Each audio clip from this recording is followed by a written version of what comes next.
आप हो सकते हैं टैलेंटेड बच्चों के ग्रुप में शामिल यदि इन प्रश्नों का उत्तर देते हैं तो। प्रश्न यहां पर आप देख रहे हैं, ये 4 प्रश्न हैं और इन चारों प्रश्नों को कक्षा 5 की जो भाषा भारती पाठ्य पुस्तक उसके पाठ 1 से हमने लिया है। सबसे पहले हम प्रश्नों को देखते हैं और प्रश्नों के बारे में जानने से पहले मैं आपको बता दूं, मैं हूं आर.एफ. टेमरे, जो कि एक टीचर भी हूं और बच्चों को पढ़ाने का कार्य करता हूं। तो आइए सबसे पहले हम प्रश्नों को देख लेते हैं। पहला प्रश्न है, सम्राट शब्द में र का प्रयोग किस रूप में किया गया है? 4 विकल्प देखिएगा, अ, रकार, ब, रिकार, स, रेप और द, इनमें से कोई नहीं। प्रश्न क्रमांक 2, अनेक शब्द का वचन बताइए। 4 विकल्पों में से अ एक वचन, ब बहुवचन, स द्विवचन और द, इनमें से कोई नहीं। प्रश्न 3, पुष्प की अभिलाषा पाठ में आया प्यारी शब्द का आशय है। इसमें 4 विकल्प देखिएगा, अ प्रीतमा, ब प्रेमिका, स दुल्हन और द पत्नी। और चौथा प्रश्न देखिएगा, निम्न शब्दों में से कौन से 2 शब्द वीर शब्द के पर्यायवाची नहीं हैं? और ये सब देखिएगा यहाँ पर, आक्रामक, सूर, योद्धा, बहादुर, शिकारी, सूरमा और साहसी। इन शब्दों में से 2 शब्दों को छांट लेना है जो वीर शब्द के पर्यायवाची नहीं है। तो ये 4 प्रश्न है, इन चारों प्रश्नों का आपको उत्तर देना है। देखिए, हम बच्चों के अध्यापन के लिए या अच्छे बच्चों की शिक्षा के लिए एक प्रयास कर रहे हैं। बच्चों का एक नया व्हाट्सएप ग्रुप हमने तैयार किया है और यदि जो बच्चे या उनके अभिभावक इस वीडियो को देख रहे हैं, ठीक है, और अपने बच्चों को अच्छी शिक्षा दिलाना चाहते हैं ऑनलाइन माध्यम से, तो आप इस वीडियो को पूरा देखिएगा अंत तक, ठीक है, और साथ ही इस चैनल को सब्सक्राइब भी कर लीजिएगा ताकि आने वाले समय पर इसी तरह के जो वीडियोस है आपको देखने को मिलेंगे। इससे बच्चों की शिक्षा दीक्षा अच्छी होगी। साथ ही जो व्हाट्सएप ग्रुप पर हम नए प्रयोग करेंगे और वहां पर प्रतियोगिता आयोजित करेंगे और जो बच्चे अच्छा परफॉर्म करेंगे उन लोगों को प्रमाण पत्र और पुरस्कार देने की व्यवस्था भी हम करेंगे। तो हमने ये चारों प्रश्न आपको पूछा है, इनके जवाब देना है। यदि आप दे सकते हैं तो आप इस वीडियो के कमेंट बॉक्स में इनके उत्तर लिखिएगा, प्रश्न क्रमांक और साथ में सीधे उत्तर। प्रश्न लिखने की आवश्यकता नहीं है, सीधे आपको उत्तर लिख देना है। साथ ही अपना व्हाट्सएप नंबर भी टाइप कर दीजिएगा ताकि हम आपके उस नंबर को अपने व्हाट्सएप ग्रुप में शामिल कर सकेंगे, ठीक है। तो आइए इन प्रश्नों से संबंधित जो जानकारी है, जो पाठ में दी गई, उस पाठ से संबंधित महत्वपूर्ण जानकारी हम आपको बताते हैं। जैसा कि आप देख पा रहे हैं, ये भाषा भारती पाठ्य पुस्तक, इस पाठ्य पुस्तक में देशभक्ति अर्थात पुष्प की देशभक्ति के बारे में बताया गया है और इस कविता के रचनाकार जो है वो है माखनलाल चतुर्वेदी जी, जो कि मध्य प्रदेश के निवासी हैं, ठीक है। इनका संबंध मध्य प्रदेश से है। तो बहुत सारे वीडियोस जो हैं हमारे खुद के चैनल पर इस कविता संबंधित वीडियोस हैं, उनको आप देख सकते हैं, उसका पूरा भावार्थ समझ सकते हैं। पुष्प की अभिलाषा कविता में कुल 3 पद हैं और इन तीनों पदों में इन प्रश्नों से संबंधित जानकारियां छिपी हुई हैं। तो आइए हम एक एक पद पर संक्षेप में नजर डाल लेते हैं। चाहे नहीं मैं सुरबाला के गहनों में गूंथा जाऊं, चाहे नहीं प्रेमी माला में बिंद प्यारी को ललचाऊं। इस पद में हमने जो प्रश्न पूछा है, प्रश्न क्रमांक 3, पुष्प की अभिलाषा पाठ में आया प्यारी शब्द का आशय है। तो देखिएगा, इसका अर्थ यदि आप समझ लेते हैं या आपको समझ में आ चुका है तो आप इसका उत्तर दे सकते हैं।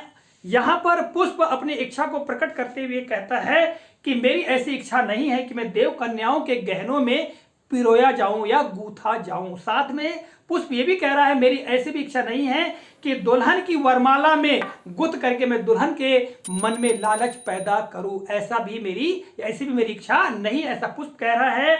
दूसरा पद क्या है कि चाहे नहीं सम्राटों के सौ पर हे हरि डाला जाऊं, चाहे नहीं देवों के सिर पर चढ़ूं, भाग्य पर इठलाऊं। इन 4 पंक्तियों में, दूसरे पद की इन 4 पंक्तियों में प्रश्न क्रमांक 1 का उत्तर छिपा हुआ है, ठीक है। तो पहले अर्थ जान लेते हैं। अर्थ क्या है कि पुष्प अपनी इच्छा को प्रकट करते हुए कहता है कि मेरी ऐसी इच्छा नहीं है कि जब सम्राट मर जाते हैं अर्थात राजा लोग मर जाते हैं और उनके शव पर, उनके मुर्दे पर पुष्प चढ़ा जाते हैं, तो मेरी ऐसी इच्छा नहीं है कि ऐसे राजाओं के शवों पर या सम्राटों के शव पर चढ़ाया जाऊं, ऐसी मेरी इच्छा नहीं है।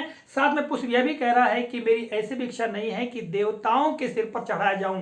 पूजा करते समय हम अक्सर देवताओं के सिर के ऊपर पुष्प को चढ़ाते, फूल को चढ़ाते, तो फूल कहता है कि मेरी ऐसी भी इच्छा नहीं है कि मैं देवों के सिर पर चढ़ जाऊं और अपने आप के भाग्य पर गर्व करूं, घमंड करूं, ऐसी इच्छा मेरी नहीं है। तो यहां पर सम्राट शब्द आया है, ठीक है। सम्राट शब्द में र का प्रयोग हुआ है।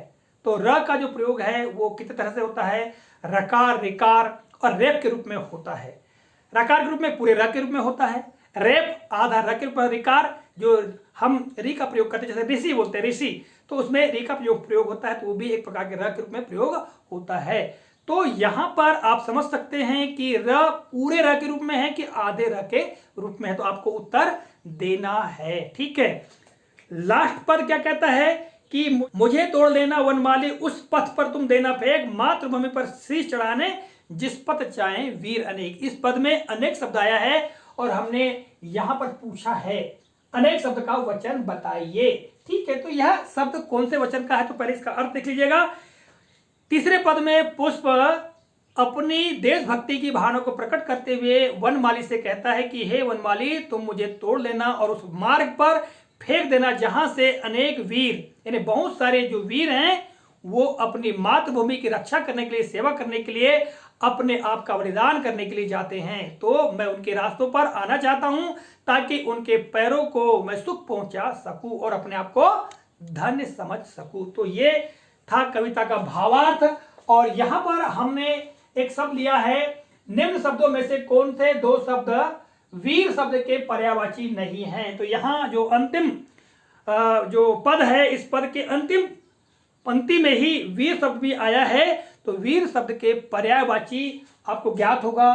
ठीक है, यहां पर आप देख सकते हैं, और इनमें से दो ऐसे हैं जो वीर शब्द के पर्यायवाची नहीं है, उसका अर्थ नहीं बताते हैं, तो ऐसे शब्दों को चुनकर आपको बताना है।